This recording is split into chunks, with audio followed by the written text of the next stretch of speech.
Hello, everyone. My name's Shamash, and today I'm talking to my very good friend Will Thomas. He runs an organisation called Vision for Learning, and we're going to talk a little bit about his story and how he's got to where he is now, and a little bit more about the whole mindfulness element and the training that he's done and how he's using that going forward. So, thanks a lot for your time, Will. It's really great to have you on here. Thanks very much, Shamash. Really looking forward to it. Cool.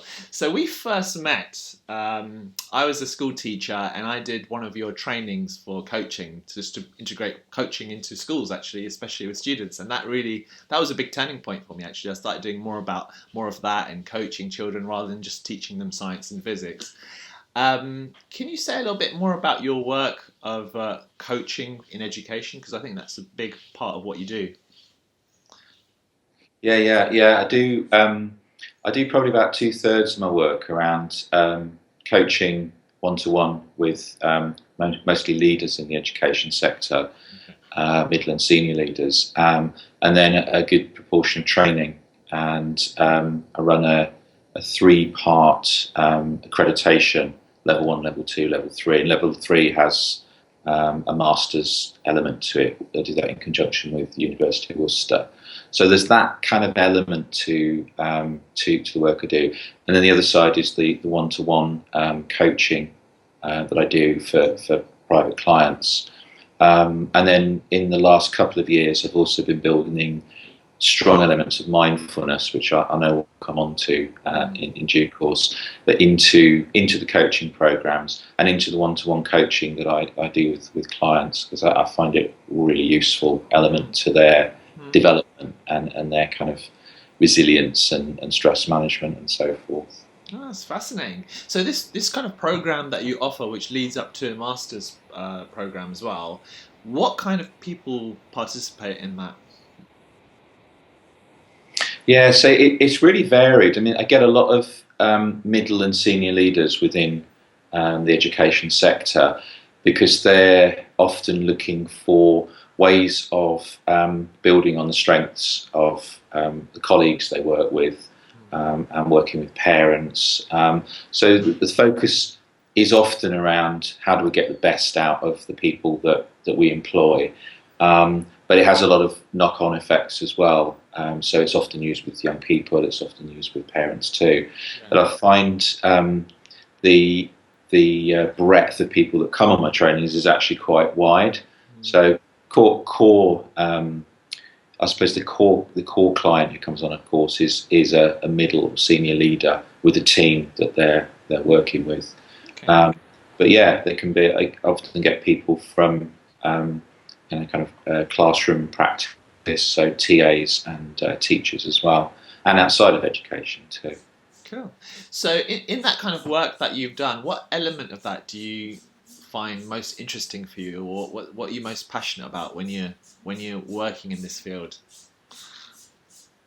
Yeah, passion.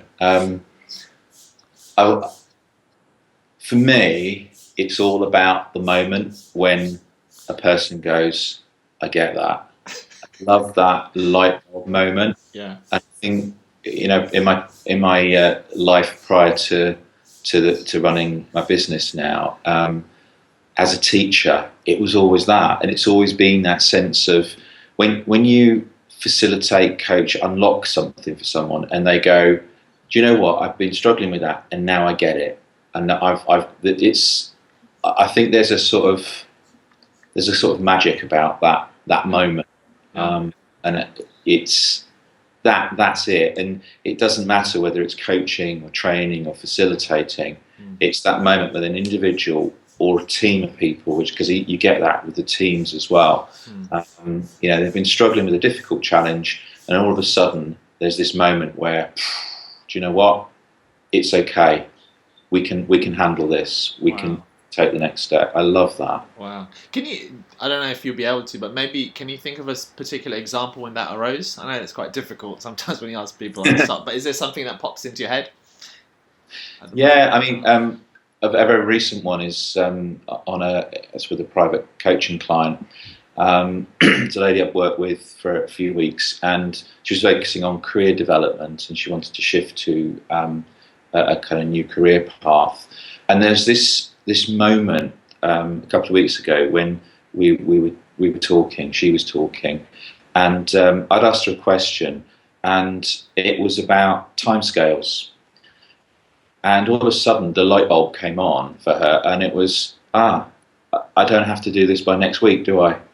And it's that realization then that she could explore. So out of that, sort of, she was holding this belief that it was really urgent, and it was on a scale of days rather than probably a 12-month period of exploring and finding out what she's really interested in. That's one of those moments. Yeah. And then I think from a perspective of working in schools, those moments happen a lot. They're often, specific one would be, I say it's specific, it's a common issue that people in schools are working under such high pressure that they're so hard on themselves.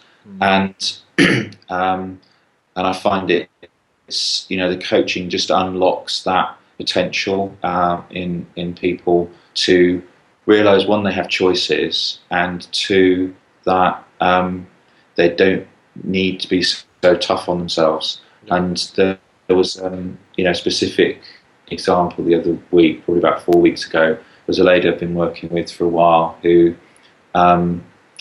she suddenly became aware of how she was talking to herself. That what were the words, what were the language, and I remember asking her the question, so what is it? If it's okay, just talk me through what you say to yourself. And some of the stuff she was saying was really not very nice. Oh, It was wow. Yeah. And I got a sense that it wasn't who she was. And I just asked the question, so who might you have borrowed this from?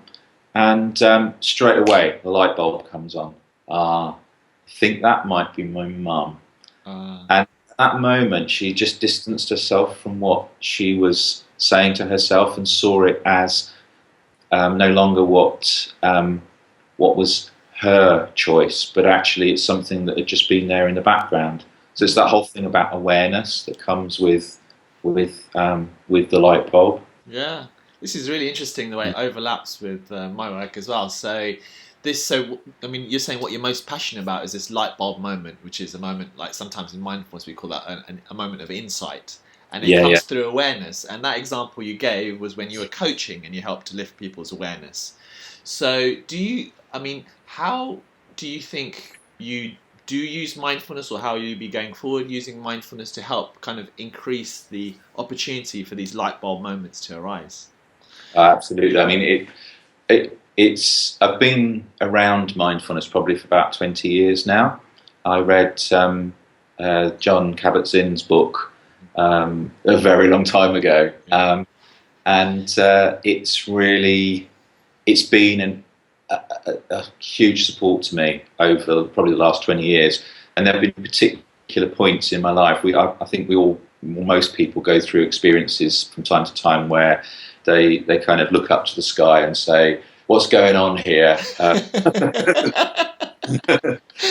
Did I choose this? Has this been chosen for me? Is this just random? Yeah. But this is tough. And I think that's the real kind of power for me of mindfulness has been that capacity to use it to get through difficult times. But also, I find it massively useful when it comes to how I deal with the stuff that I hear about from my clients, because sometimes people come, really clear, really buzzy, and sometimes they've got a lot of stuff going on. So it's a really good tool for my own sort of self-supervision, as it were, and self-support. And then, particularly since I've done your brilliant course earlier in the year, I'm actively teaching clients mindfulness if they express an interest in it. Wow. And it's become an integral part of sessions where clients have kind of experienced that level of interest, or they've asked for it. So now, this is what you've begun, Shamash. the tools that I got from that course mean now that when I run a coaching course, in the lunchtime, I offer people a free kind of session to experience mindfulness. And I find that the uptake is just phenomenal. It's not unusual for everyone on the course to eat their lunch and then come back for the session. Wow. And I do have some very simple things that we did on the program, and just get such a lovely, lovely response from people. So that's now led to recently to a school saying, we'd actually like, could you do as a mindfulness program, and there'll be more people than were on the coaching course who are interested in it. So so that's been really cool, and I love it. Again, it's the light bulb moment. People get these insightful experiences from it, and so it's there. And then again, off the back of your course earlier in the year, I put together a program specifically for schools. It's called Building Resilience in an Era of Unrelenting Change, which I think is what people are going through in the teaching profession and the wider education profession. So that program now, it has lots of elements of positive psychology, strong element of mindfulness, and I actually teach a couple of specific sessions on mindfulness, and people have an experience of a mindful, very kind of basic but introductory sort of mindfulness exercises, and the feedback has just been phenomenal. Really? And of course, there's some people there that have been already involved in it, and that's lovely too. Yeah. And they really positively contributed in sessions that have run. And then there's people who are just brand new to it, and people who would never ordinarily have thought, that I'd experienced that. And because it was there in front of them, they went, whatever, give it a go. Give it a go. Yeah. And to be honest, I've not had any experiences of running those programs and doing any of these mindfulness introductions where anyone has said anything other than that felt really good. So it's or that was insightful, or that was interesting. Yeah. So yeah, that's amazing. Yeah. What keeps popping into my head is what we were doing a bit earlier on as well, because we were trying to get this Skype working, and when it wasn't working, I said, usually if you switch something off and on, it fixes it. And then we had an insight together, didn't we, of how mindfulness is a little bit like that. It's actually, in some ways, it's actually not doing, right? And we're always doing stuff all the time, training, and in your training, you're teaching certain ways, methods, techniques, but it's actually taking the time to stop and then start again. Yeah. Why do you think that's... how does that link to resilience, for example? Why do you think it's particularly valuable for people, and such a big light bulb moment for people when it's actually just doing nothing in some ways? Well, I think you probably have to look kind of wider to the culture that we live in. And I've become acutely aware, probably... even more aware than ever since I did the program with you earlier in the year, of just how bombarded we are with stimuli, and even sat on the sofa. If you've got your phone with you or you've got your iPad near you, then you are potentially receiving stimuli, and I think that's happening on the level of checking it, but it's also happening on the level, a slightly sort of more energetic level, at the level of, if your Wi-Fi is working in your house, then, there's stuff passing through you. Yeah. And whilst, there's all sorts of kind of research and science about, that actually may have no effect on you at all, or it may have a lot of effect on you, who knows? But we just live in an environment when we're bombarded with stuff all the time. So I think that it's that lovely analogy of just turn yourself off and turn yourself back on again. It taps into your life force, and I know probably going back maybe 6 or 7 years ago, I had business was going really, really well, but I was just everywhere, and I was working too many hours. When I wasn't working physically, I was working here, um, and that was something I was noticing in my clients, and I realised this has got to change. And so the real kind of focus on having a mindful experience at least once a day, and a substantial mindful experience at least once a day, has personally been very important, I think. And I notice it, now with clients, even just for a few minutes, stopping and just stilling your mind and just being able to notice your thoughts and your emotions as events, and then stepping back from them and not having that emotional engagement with them. Just so powerful to release that life force, and it's that sense of blissful well-being that I think is just is a key part of it. And society is pushing against that all the time, the culture that we live in. But you can make choices, and I'm not saying it's easy. Sometimes it's really tough. I did a little calculation. I wrote a blog a little while ago.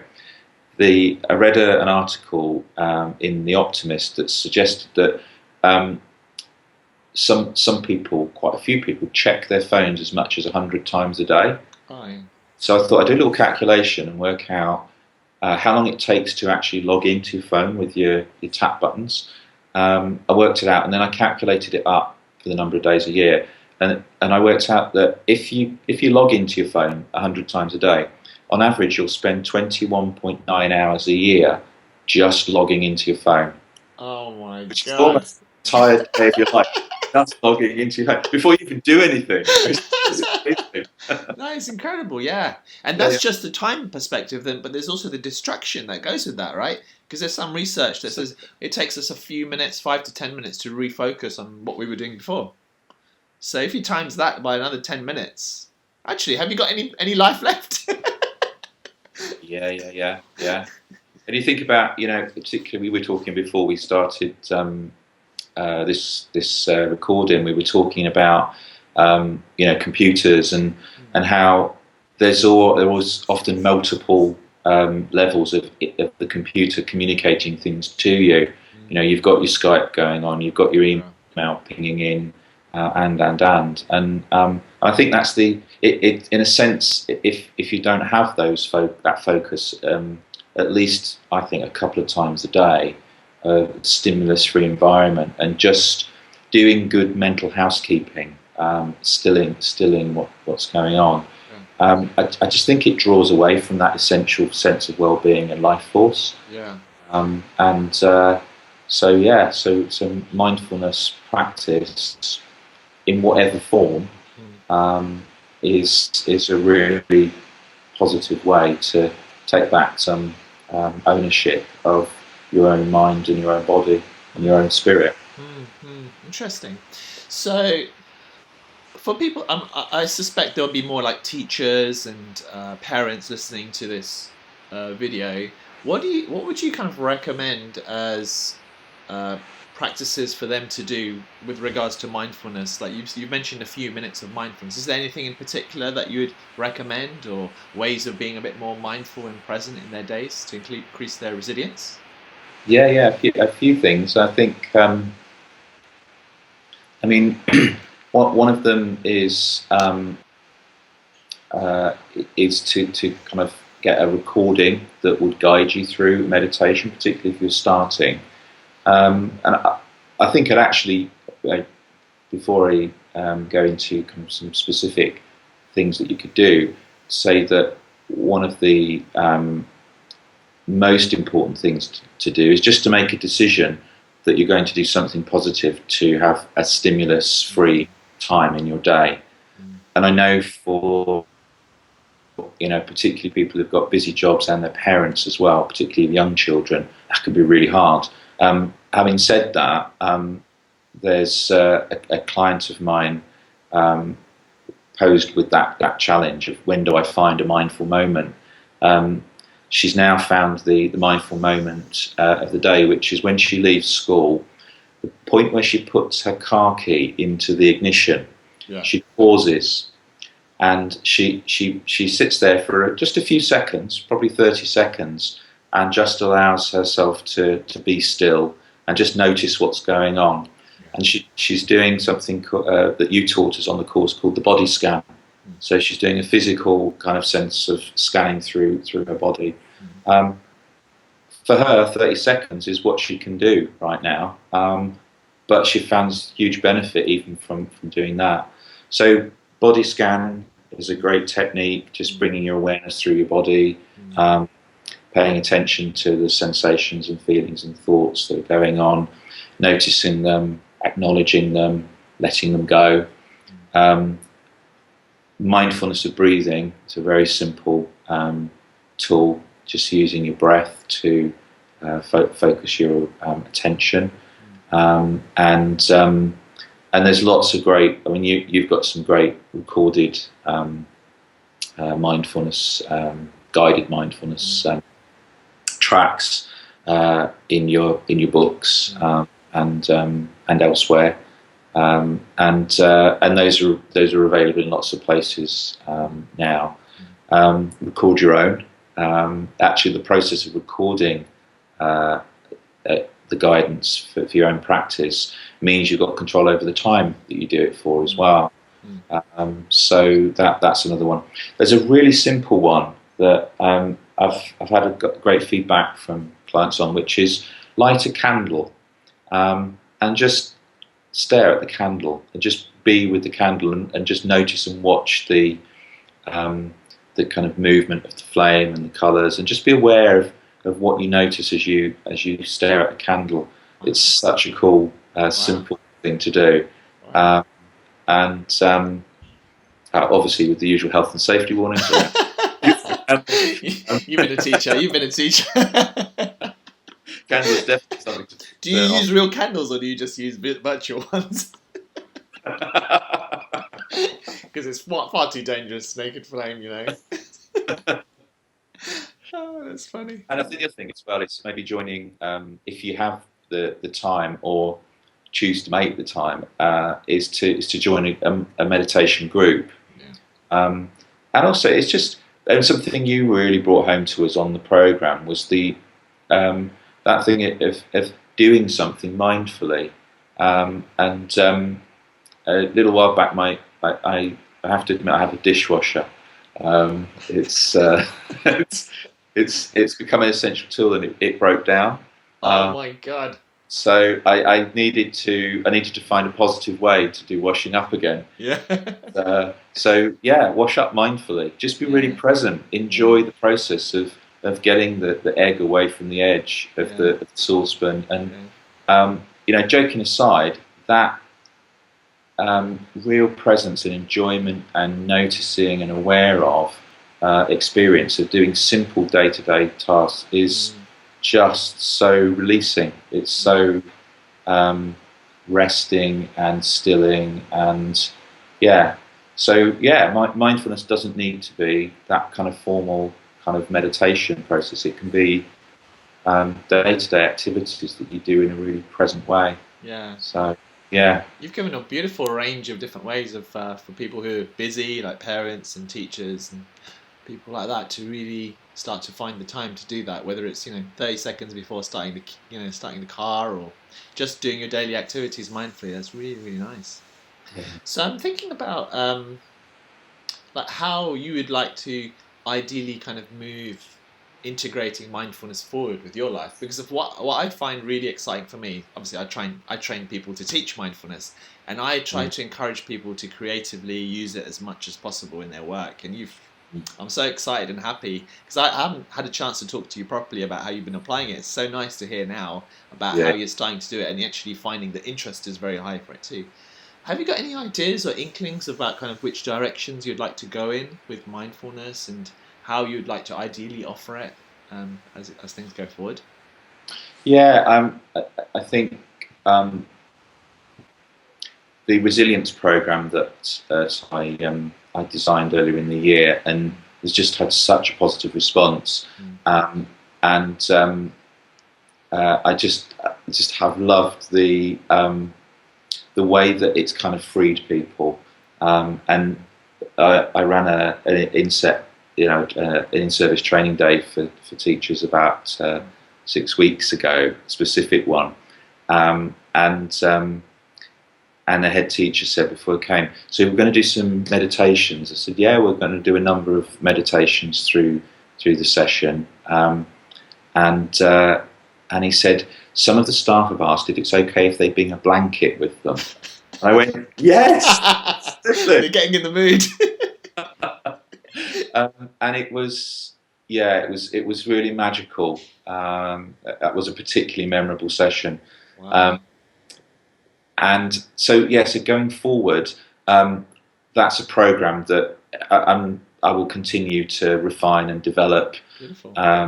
It has a really strong resonance for education profession right now, because there are so many people that are struggling with and challenged by the expectations and the stresses that brings.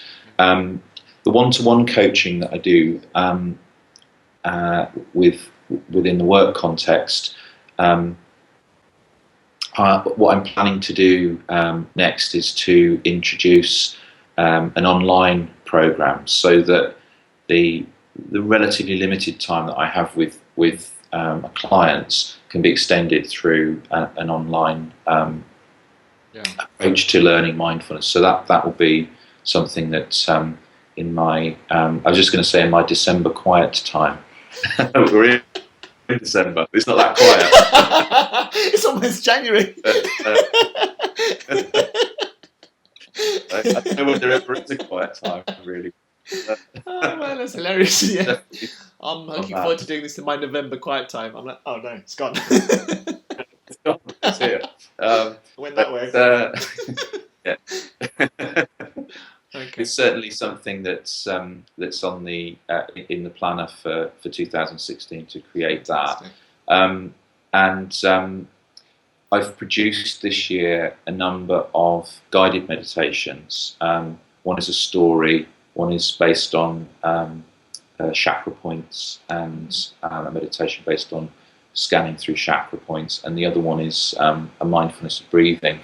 And those will be. I just want to make those more widely known about and available. Yeah.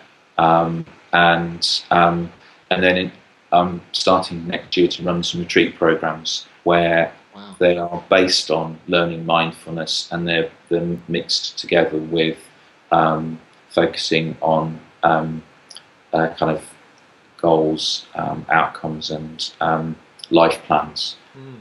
So that's next year's first one's in January. Yeah. So I'm really looking forward to that. What is that, a retreat in January? So that's a mini retreat. I'm doing a one-day mini retreat based around mindfulness. The retreat's called Still Conscious. So there's an obvious kind of double meaning to that. I'm still conscious because mindfulness is not about going to sleep; it's about being awake. Yeah. It's about stilling that conscious mind. And then I've forgotten when it is now. May. I'm running a 2-day retreat at a beautiful centre in Worcestershire, which again is a focus on your own self-development, your goals, and in this beautiful bubble of further developing your stillness and your mindfulness. So, wonderful. Yeah, so it's just when we were together on those that kind of intensive webinar sequence, it was just so exciting to come home each evening and log on and be part of that whole experience. And it's so integrated now into the thinking that I'm doing around future plans. And I think the thing is most cool about mindfulness is you get a sense of the kind of the benefits that people get from it really quickly, and you've got all that research behind it as well. Yeah. You know, that's a real positive too. Mm. So yeah, and my Fantastic. mind's always full of great, kind of great. I could do this, we could do that, and we could get this message for people. So, Yeah. and I think it is part of mindful practice to just come to that peaceful core Yeah. and say, and what would be most appropriate, and what's going to have the greatest benefits out there. And it's a crazy world that we live in so many ways, as we were saying earlier. So it's so overstimulated, and here's a great tool that anyone can learn. Mm. Um, yeah, Mm. it's a real life skill. Yeah. Mm. Wonderful. And these retreats, are they for like teachers, for example, and parents, or is it open for everyone, or what's it going to be for? Yeah, so that's open to anyone. The Still Conscious retreat, the one day mini retreat, is basically for anybody who feels that January is a really good time to just kind of kick the shoes off and go, right, okay, what's 2016 about? Yeah. What would I really like to Yeah. experience?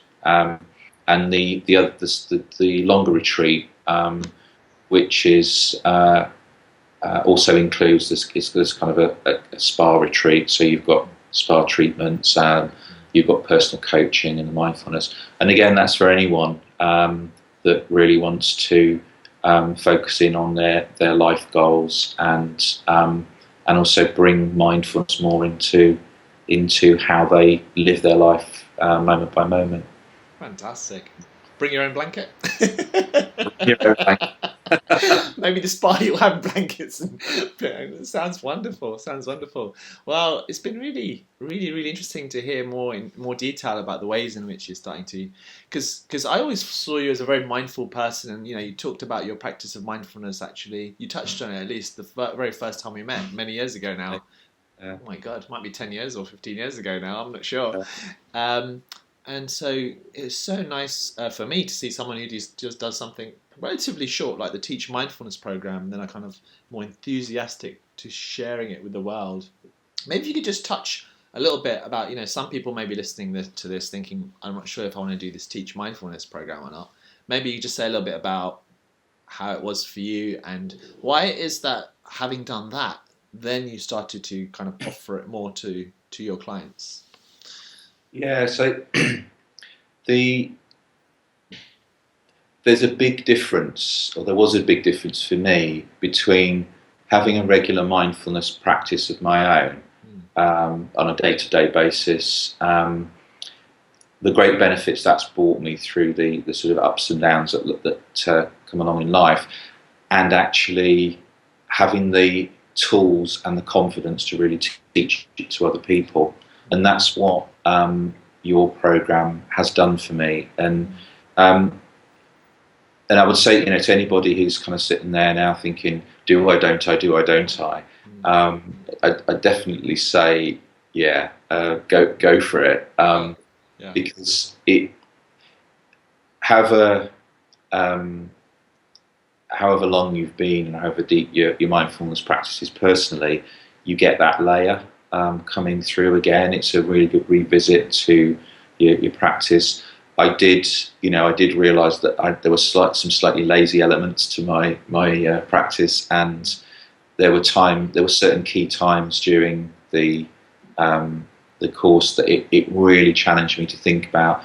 Maybe actually I could do more mindfulness practice, and I'd get more benefit from that, and tweaking the way that I did it. So there's that layer. I think then there's this confidence layer. In terms of teaching it to other people, and your course, because it's so well constructed, the way you built our confidence through the program, to the point where we were running, those sessions, and when you first mentioned that in the first session, like, oh no, I don't know, but actually it was great. You layered in. It's a really well structured course, and you just layered in all the necessary steps that we needed to gradually build ourselves towards that level of confidence. And I think whilst I've done that for a while with clients on a one-to-one, maybe not been so happy with it in a group kind of setting, and that, of course, absolutely nailed that. Oh, that's great.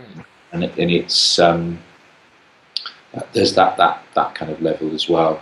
And then I think there's another, the other layer is just massively expanding my understanding of mindfulness, and your encyclopedic kind of, you just touched on so many different areas, and there were so many links that you made for us during the course to be able to build the bigger map of what mindfulness is, what it can do, and where it can go. And then I suppose the other layer as well is, which is what we talked about, is it's the application of it. And I found that particularly good towards the end of the course. You're asking us questions, setting us tasks around, so what else could you do with this? And that's great, because you then get a sense of, in the world that you live in as a as an attendee on your course, in the world that you live in, you don't necessarily need to reach out to areas or people that you don't really have expertise or knowledge of. Right on your doorstep, within your own experience, within your own networks, you can really have a positive impact in the world with mindfulness, and so it's that level of application. So, and I could go on. I mean, it's just it's multi-layered. But if there's one word that would sum it up, it's confidence. Oh, yeah. It's confidence is some kind of an intangible in a way, but what you did was build that confidence in a really kind of graduated and kind of safe way. Awesome. Yeah. Oh, I'm really. It was so wonderful to have you on the program, and I thought you were because we also have this private Facebook group where people can discuss, and I just really felt you had such a strong positive presence for people, and I noticed a lot of people asking you questions, and you were very happy to respond and help them out. So you're a really great addition to the group, and I was really proud to have you there. So thank you very much for participating. So just the last couple of things. So I'm sure lots of people are excited about kind of your approach and how you're integrating mindfulness in education, and also for others. I'm almost certain some people would want to be able to kind of either contact you to work with you, or to maybe sign up to an email list to find out more. What's the best website for them to kind of get in touch with you? Yeah, so if the interest is in an educational one, then my website is visionforlearning.co.uk. And the 4 in the Vision for Learning is spelled F-O-R. Okay. It's vision, F-O-R, learning.co.uk. And if it's more in terms of the retreats and the personal coaching, then it's willthomascoaching.com. Great. The website there. Okay. And on both, on the Will Thomas Coaching website, there is a download of mindfulness of breathing. What do you call it? A download. Yeah. Like an MP3 download, is it? Audio download, is it? That's Thanks for the technical. We're going through to Shamash for the technical one. I'm definitely not technical. My solution is just to turn stuff off and on again at the moment. Yeah, it's basically what I've been doing all my life. I'm going to take that advice in every walk of life now. This coaching session isn't working. Let's step out of the room and step back in again. Hey, that could actually work. Yeah. Break state. Yeah, exactly. Excellent. Great. Well, I think people would be really keen to try that audio meditation as well, just to get a feel of your approach to guiding it. So very highly recommend that. I'll put links in the video below, so just click on it and go through and try out Will's approach. And I've got a feeling we'll be doing more stuff together, and maybe we can do another interview like this maybe in 6 months' time to see how it's going and what else you're next up to. But Really Yeah. appreciate your amazing work. It was really life changing for me when I did your coaching program originally many years ago, and I very very much recommend to everyone who's listening to get in touch with Will and to just to learn something from him, and then you'll be slightly kind of addicted because he's got a very his. I think it's your natural presence just comes through in everything that you do. So, and I think it's really really wonderful. So, thank you very much for your time today and for sharing everything that you have. And if Thank you. is there anything else that you need to add, or is that all the information that you need to get through to people? It's just that I mean, it's really kind of you to reflect back. That life changing. That's a really big phrase, Mm. And I just want to say that that's kind of flowed back in a really beautiful karmic way through the attendance on your course. It's it you just created such a phenomenal, safe, friendly learning environment, and I met so many great guys through the program, as well as reconnecting with your work and everything that you do. So thank you. Thank you. Thank you very much, Will, and thank you everyone for listening. And keep in touch. Bye for now.